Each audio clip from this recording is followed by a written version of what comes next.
Laskureissut on laskettu ja Hujasen blogissa siirrytään kesäaikaan. Kesäaika tarkoittaa yhtä asiaa, eli pyöräkisoja. Kisoissa tarvitaan jotakin järkevää laukkua, johon pakata tavaroita. Meillä on yhteistyö Zigzagin kanssa. Repun malli The Organizer. Saan itse vähän muokattua tätä repun layouttia. Mä ajattelin tehdä silleen, että mä laitan ihan ekana vaatteet tänne sisälle. Tämä on hyvässä järjestyksessä. Sitten käytän tätä irrotettavaa välipohjaa siihen, että teen sinne vähän tilaa seuraaville asioille, koska haluan laittaa sinne lasit, vähän rasvaa, urheilujuomaa ja evästä.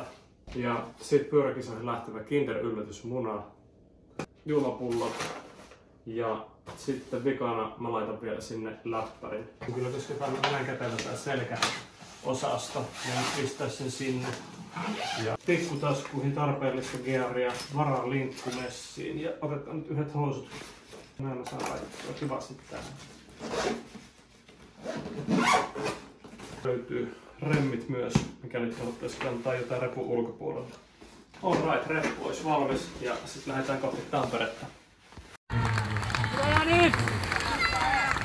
Sitten Veetu Vainio.